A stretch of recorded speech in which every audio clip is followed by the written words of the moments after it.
Welcome to Stay Wavy TV.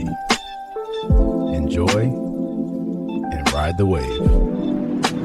It was by far one of the worst episodes of Monday Night Raw I've ever seen in my entire life. And what's crazy about this, y'all, is this was a very star-studded Raw. I mean, everybody that you could possibly think of was there. But guess what? They all showed up and they did nothing. Brock Lesnar showed up. He didn't do anything, didn't say a word. Paul Heyman just blabbered for 10, 15 minutes straight about how everybody is scared to challenge Brock Lesnar at WrestleMania. Cody Rhodes shows up, did absolutely nothing. Didn't have a match, barely said more than 3 words, disappears. CM Punk showed up, was literally blabbering about why he doesn't believe in what ifs, right? Talking about how Roman Reigns, he never shows up consistently, how he's a real champion, he's a throwback champion, and how he's not worried about his match with Finn Balor at Elimination Chamber because he doesn't believe in what ifs. He's the best in the world. Obafemi showed up again backstage, right? And faced off with Rusev for the second week in a row. Why not have Obafemi wrestle Rusev? I mean, last week you wasted Obafemi on SmackDown and had him wrestle Kit Kat Wilson. You had him beat up Kit Kat Wilson for the second time in a row. Why would you have Obafemi show up just to face off with Rusev again when they could have actually wrestled? There was so many pointless matches like Natty versus Maxine Nissan Maxima Dupree. Instead of putting garbage matches together like that, which we've already seen, you could have had Rusev versus Obafemi, which is actually a pretty good match. Because both of these dudes are big, they're both muscular, right? They're both intimidating. That would have been a good match.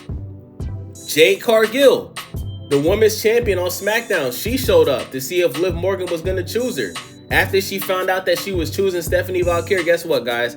Jade Cargill just left. And Jade Cargill was actually dressed up like she was ready for a match, but she didn't have one. If you're going to have Jade Cargill show up knowing that Liv Morgan is not going to choose her, you should put Jade Cargill in a match. You could have had Jade Cargill versus Rhea Ripley. You could have had Jade Cargill versus Charlotte Flair. There was so many things that they could have done to make this show better last night, y'all. And this is why the ticket sales for WrestleMania are low. This is why they're starting to bring the stars out again, because they're in panic mode. I guarantee you guys that The Rock is going to show up soon. I guarantee you guys. Mark my words. We're on the road to WrestleMania. With the ticket sales as low as they are, I guarantee you The Rock, Dwayne Johnson, is going to show up soon. And don't be surprised if The Rock is the one that ends up fighting Brock Lesnar at WrestleMania. So let's get into the show. Let's get into it. So we start the show off with Michael Cole basically paying tribute to AJ Styles. By the way, guys, this entire episode of Monday Night Raw was basically paying tribute to AJ Styles. But that's no excuse for this episode of Raw being trash. If anything, it's a slap in the face to AJ Styles that in his home state of Georgia, you put together this awful show where the crowd was booing for 95% of the show.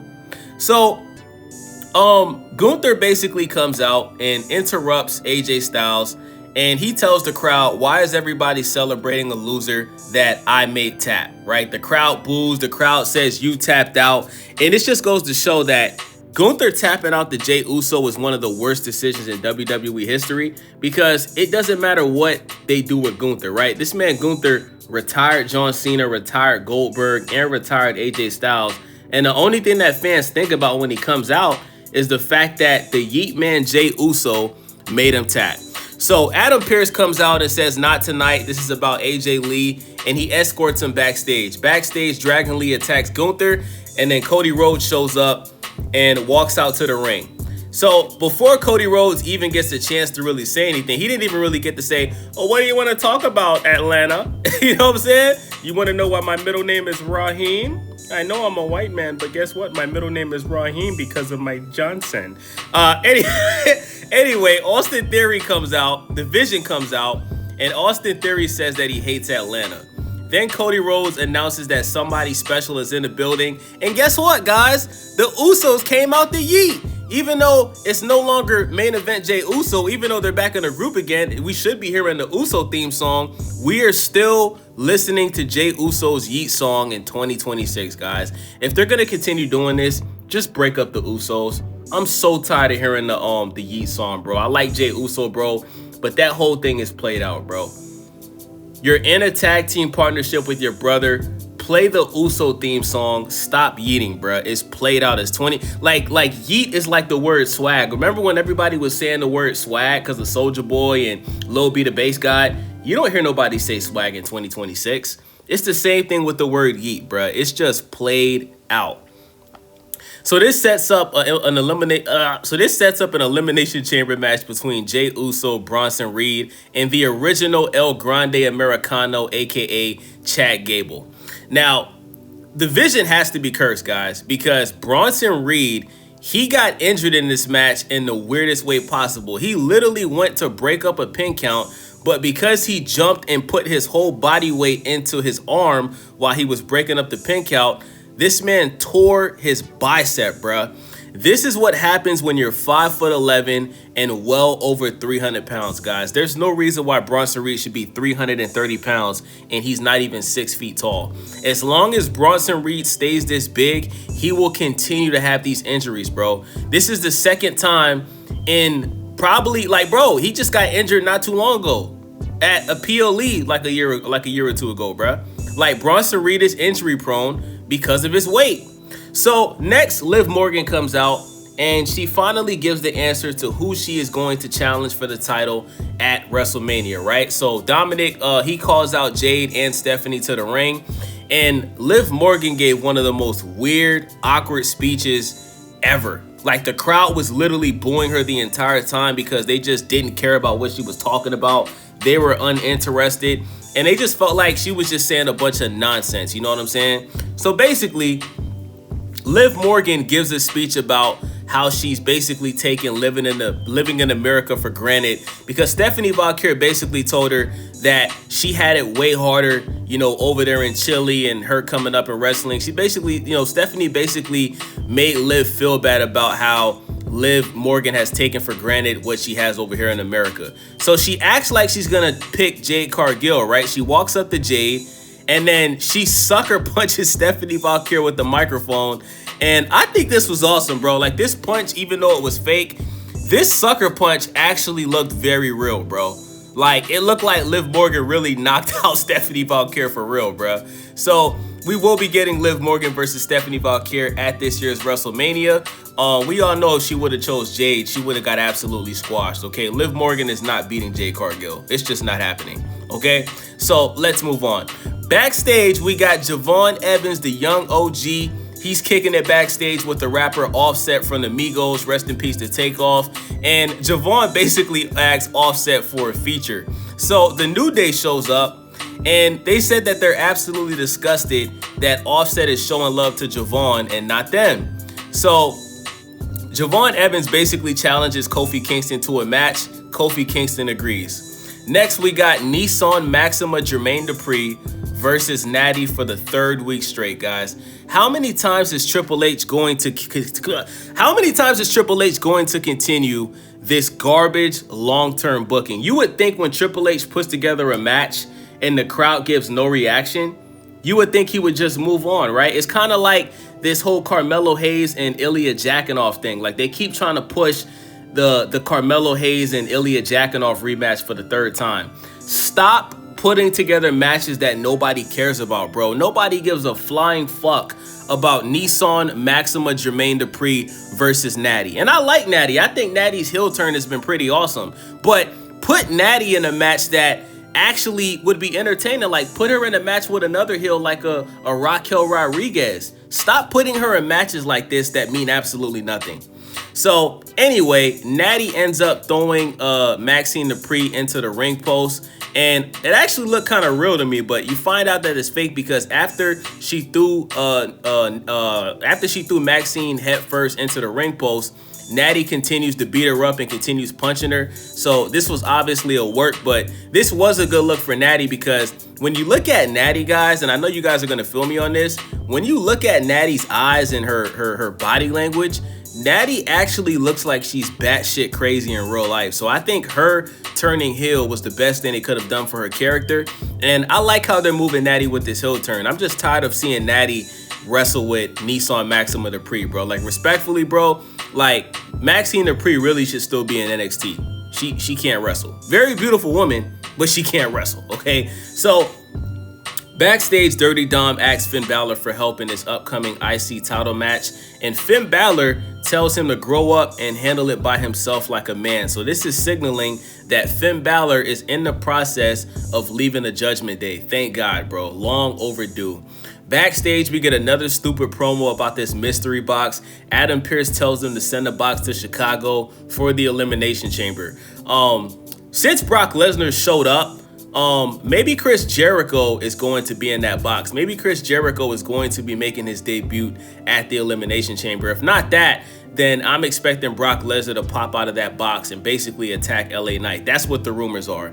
So backstage, we got Rusev and Obafemi. They face off for the second week in a row, but they kept the peace because tonight is a celebration about AJ Styles. That made no sense. They could have easily had the match tonight instead of putting on so many other recycled garbage matches, but Triple H doesn't know how to do his job properly. So next, the Beast Brock Lesnar comes out with Paul Heyman, and Paul Heyman reminds the crowd that Brock ended The Undertaker's undefeated streak. Paul says that Brock wants to headline WrestleMania this year, and the whole time that Paul Heyman is chanting, the crowd was chanting, Oba, Oba. So everybody wants to see Obafemi versus Brock Lesnar. I mean, Obafemi was there. You know, instead of having Obafemi face off with Rusev, you could have had Obafemi come to the ring and face off with Brock Lesnar. That's what should have happened. So Paul said that nobody was willing to step up and challenge Brock because they're all scared of him. He showed all of the dates that Brock Lesnar is going to appear before WrestleMania, and he pretty much dared anybody backstage to accept the open challenge match with Brock Lesnar for WrestleMania. Nobody walked out, which means that this entire segment was a complete waste of time. Next, we got Javon Evans versus Kofi Kingston. I thought this was a perfect matchup because I hear a lot of people compare Javon Evans to Kofi Kingston.